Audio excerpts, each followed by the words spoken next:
नमस्कार, मी प्रभाकर लोंढे, खडतार प्रवास वर्तमानपत्राचा तथा खडतार प्रवास यूट्यूब चॅनलचा मुख्य संपादक। आज आपण धाराशिव शहरामध्ये जिल्हाधिकारी कार्यालयाच्या समोर आलेलो आहोत। या ठिकाणी उपोषण स्थळ आहे आणि या स्थळावर विविध प्रकारचे कार्यकर्ते, विविध भ्रष्टाचार, वेगवेगळ्या मागण्या करून या ठिकाणी बसलेले असतात। या ठिकाणी 300 ते 400 कोटी रुपयाचा भ्रष्टाचार आहे आणि हा भ्रष्टाचार कशात केला आहे तर चक्क देवाची जमीन हाणण्याचा प्रयत्न या भ्रष्टाचार करणाऱ्या गुन्हेगार वृत्तीच्या लोकांनी केलेला आहे। आणि हा भ्रष्टाचार उघडकीस आणण्यासाठी या ठिकाणी health welfare foundation, NITI Aayog, Bharat सरकार या माध्यमातून काही कार्यकर्ते धरणे आंदोलन करतात। या ठिकाणी सुनील आप्पा शेरखाने आहेत, सुबधा विचारे आहेत, सौ सुबधा विचारे, प्रल्हाद गुळभिले पाटील जिल्हाध्यक्ष संभाजीनगरचे आहेत, श्री ॲड सुहास तानवडे धाराशिव जिल्हाध्यक्ष आहेत, सौ रोहिणी काकडे सिनियर मेंबर मुंबई। हे सर्व कार्यकर्ते अत्यंत चिकाटीनं पिछा करून हा भ्रष्टाचार बाहेर काढून या गुन्हेगारावर योग्य ती कारवाई करावी अशी त्यांची मागणी आहे। आपल्यासोबत आहेत कार्यकर्ते। आप्पा, नेमकं काय प्रकार आहे? मी सुनील अप्पा शेरखाने, हेल्थ वेलफेअर फाउंडेशन राष्ट्रीय सचिव। आपल्या धाराशिव जिल्ह्यामध्ये कळंब तालुक्यामध्ये कळंब शहरामध्ये दत्त मंदिर आहे। दत्त मंदिराची 103 एकर जमीन आहे आणि ते बोगस दस्तऐवज निर्माण करून की धनदाहागड्या लोकांनी ते त्याच्यावर अतिक्रमण करून म्हणजे बोगस दस्तऐवज निर्माण करून ते डुप्लिकेट खरेदी करून ताब्यात घेऊन त्याच्यावर मोठमोठे व्यवसाय व्यापार करत आहेत। बरं, आता त्यांच्या ताब्यात आहे जमीन? आता त्यांच्या ताब्यामध्ये आहे। होय साहेब, ही पूर्ण देवस्थानची जमीन आहे का? मी 2017 पासून पाठपुरावा करतो। काय नाव तुमचं? माझं नाव प्रल्हाद गुळभिले पाटील, मी राहणार छत्रपती संभाजीनगर।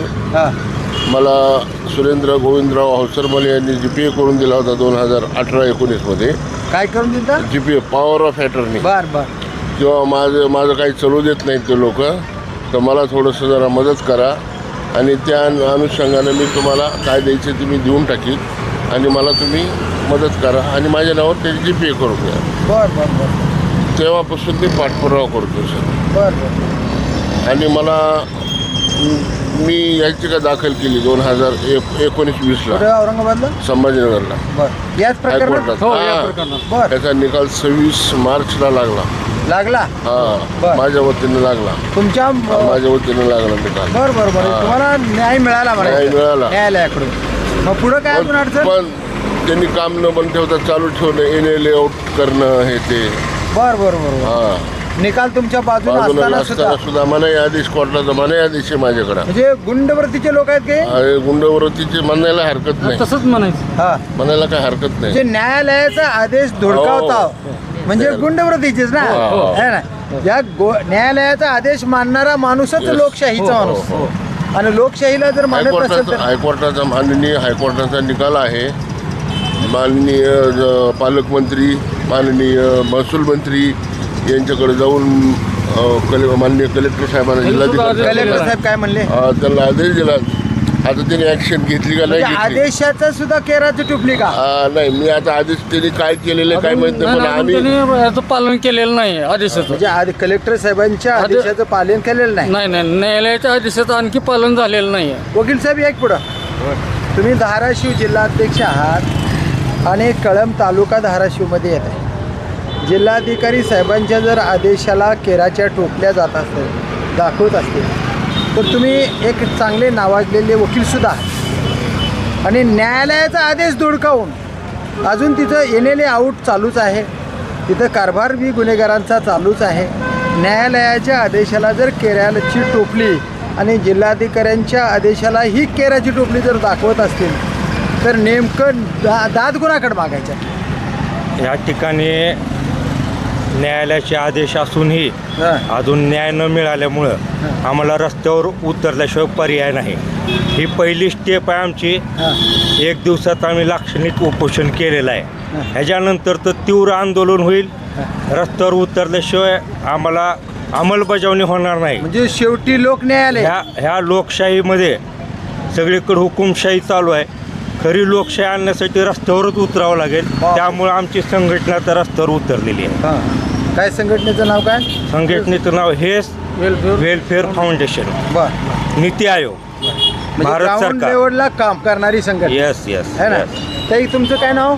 माझं नाव शुभदा विचारे. मी हेच फाउंडेशन महाराष्ट्र प्रेसिडेंट आहे. आम्हाला जेव्हा हे सगळ्या गोष्टी गुलगुले पाटलांनी सांगितल्या, आमच्यापर्यंत आल्या, तेव्हा आम्ही आमचं फाउंडेशनच्या तर्फे आम्ही निवेदन वगैरे दिलेले आहे सरकारला. आणि जर सरकारचा निकाल लागूनसुद्धा ही लोक दाद देत नाही आहेत तर आम्हाला पुढचं पाऊल नक्कीच उचलावं लागेल. आणि ही दादागिरी आम्ही सहन करू शकत नाही. बर. ही चक्क दादागिरी आहे असं म्हणायला हरकत नाही आहे. कारण आता आम्हाला काय पुढे अमर उपोषणाशिवाय पर्याय नाही. आम्ही अमर उपोषण करणारच.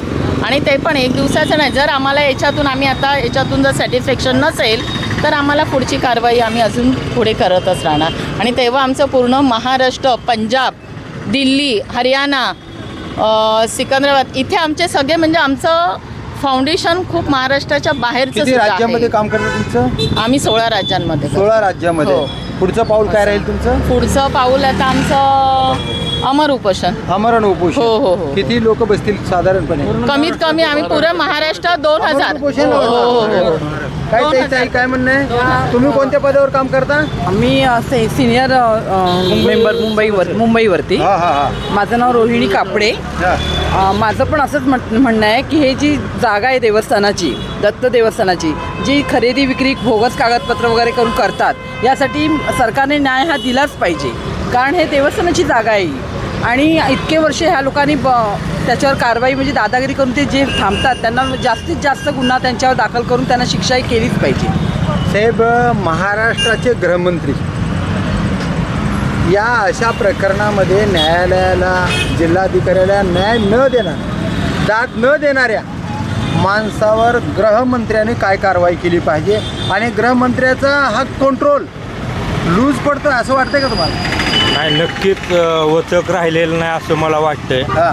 गृहमंत्र्याचं वचक असेल तर असे न्यायालयाचे आणि न्याय जर दिला असेल तर लवकर अंमलबजावणी झाली पाहिजे. आम्हाला अशी बसायची वेळ येणार नाही. नाही, मला काय म्हणायचं, जिल्हाधिकाऱ्यांचा आदेश जिल्ह्यामध्ये अंतिम असतो Yes, yes. आणि न्यायालयाचा आदेश देशामध्ये असतो. त्याला हायकोर्टामध्ये जाईल, सर्वोच्च न्यायालयामध्ये जाता येईल, ही बात निराळी. बरोबर आहे. पण ज्या वेळेस आदेश दिला जातो, तुम्हाला न्याय दिला जातो, त्याची जर अंमलबजावणी केली जात नसेल तर न्यायालयाचा अपमान करणाऱ्या माणसावर नेमकी कुठं दाद मागावी, काय निर्णय द्यावा सरकारनं?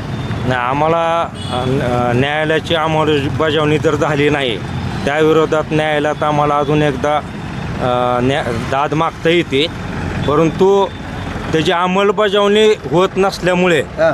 आम्ही अंमलबजावणी करण्यासाठी इथं उपोषणाला बसलेलो आहे. गृहमंत्र्याला काय म्हणाल बरं तुम्ही? महाराष्ट्र राज्याचे ही आता प्रकारची सध्या आशा तो विषय नाही. ह्यानंतर नाही, आम्ही नाही, जेव्हा साहेब, तीव्र साहेब. ह्यामध्ये ऐका, जर आम्हाला न्याय मिळाला, गुंडगिरीचा विषय आहे हो आणि बरोबर आहे. गुंडगिरी फक्त गृहमंत्र्याच्या हातात येते. आमची तीच मागणी आहे, त्याची सखोल चौकशी करावी. हा. जे हे कृत्य करत आहेत त्यांच्यावर गुन्हे दाखल करावेत हां. आणि जे बोगस कागदपत्र वगैरे केलेले आहेत ते खरेदी विक्री थांबावी. कारण ही जमीन सर्व समाजाची आहे, दत्त देवस्थानची आहे. दत्त देवस्थानची म्हणजे समाजाची आहे, कुणाच्याही मालकीची नाही. Correct. त्यामुळे याचे व्यवहार होऊ शकत नाहीत. त्यामुळे आमची पण कलेक्टर साहेबाला एकच मागणी आहे, हे सर्व चौकशी करून ही जमीन मोकळी करावी आणि देवस्थानला परत देण्यात यावी. यस. साहेब, कोणत्या काय नावं घेता येतील तुम्हाला? कोण आहेत ती माणसं ज्यांच्या विरोधात निकाल न्यायालयाचा गेला?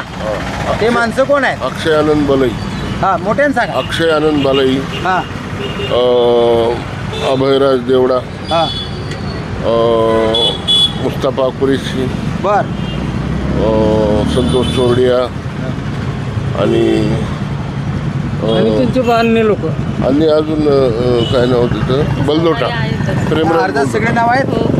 प्रेमराज बलदोटा, नाही ह्याच्यात आहेत का सगळे? सुरेंद्र गोविंदराव अवसरमल, हा आहे, सगळ्याचे नाव आहेत. सगळ्याचे नाव आहेत. ते निवेदन आहे तुमच्याकडे? हो आहे. तर हे बघा, दत्त देवस्थानची म्हणजे डल्ला कुठं मारायचा, तर ऐन देवस्थानच्या जमिनीवर डल्ला मारायचा. कारण देव बोलत नाही, पण योग्य ठिकाणी योग्य निर्णय घेतल्याशिवाय राहत नाही. पण तोपर्यंत सर्वसामान्य माणसाला त्रास झाल्याशिवाय राहत नाही. सर्वसामान्य माणसाची देवस्थानची जमीन काही गावातल्या अतिक्रमण करणाऱ्या लोकांनी त्या जमिनीवर कब्जा केला, देवस्थानच्या जमिनीवर कब्जा केला आणि त्या जमिनीचे एनएलए आउट करून जमीन विक्री करणे, वापरणे या प्रक्रिया त्या ठिकाणी केल्या जात आहेत. यांच्या विरोधात न्यायालयामध्ये दाद मागितली. न्यायालयाचा निकालसुद्धा आपल्या बाजूने आहे आणि जिल्हाधिकाऱ्यांनी सुद्धा निर्णय आपल्या बाजूला दिला. तरीही या गुंडवृत्तीच्या लोकांनी ही जमीन मोकळी केलेली नाही. न्यायालयाच्या आदेशाला केराची टोपली दाखवली, जिल्हाधिकाऱ्यांच्या आदेशाला केराची टोपली दाखवली. हा भ्रष्टाचार 300 ते 400 कोटी रुपयाचा आहे आणि यासाठी आता हेच वेलफेअर फाउंडेशन, नीती आयोग, भारत सरकार ही संघटना आता रस्त्यावर उतरली आहे आणि हे झालं आंदोलन. पुढचं आमरण उपोषण राहणार आहे, रस्ता रोको राहणार आहे, चक्का जाम राहणार आहे. विविध प्रकारच्या लोकशाहीच्या माध्यमातून हे आंदोलनं करून देवस्थानची जमीन मोकळी करून द्या आणि देवस्थानला ती जमीन जशाच्या तशा माघार करा, अशीच मागणी या संघटनेच्या कार्यकर्त्याची आहे. तर बघूया, 16 राज्यात पसरलेली आहे ही संघटना 16 राज्यामध्ये पसरलेली आहे. पुढील काळामध्ये 16 राज्यातील सर्व कार्यकर्ते धाराशिव जिल्हा कार्यालयाच्या पुढे उपोषण करण्यासाठी, आंदोलन करण्यासाठी, चक्का जाम करण्यासाठी, तीव्र आंदोलन छेडून ही जमीन देवस्थानची मोकळी करण्यासाठी हे कार्यकर्ते सज्ज होणार आहेत. तर बघूया येणाऱ्या काळामध्ये जिल्हाधिकारी साहेब या प्रकरणाकडे कशा पद्धतीनं पाहतील ते. येणाऱ्या काळातच मी प्रभाकर लोंढे, खडतर प्रवास वर्तमानपत्राचा तथा खडतर प्रवास यूट्यूब चॅनलचा मुख्य संपादक. या चॅनलला सबस्क्राईब करा, शेअर करा, लाईक करा, बेल आयकॉनचे बटन दाबा आणि असेच अन्यायाचा प्रतिकार करणारे विचार आपण कमेंट बॉक्समध्ये नोंद करा. धन्यवाद. धाराशिवकर. जय हिंद, जय महाराष्ट्र.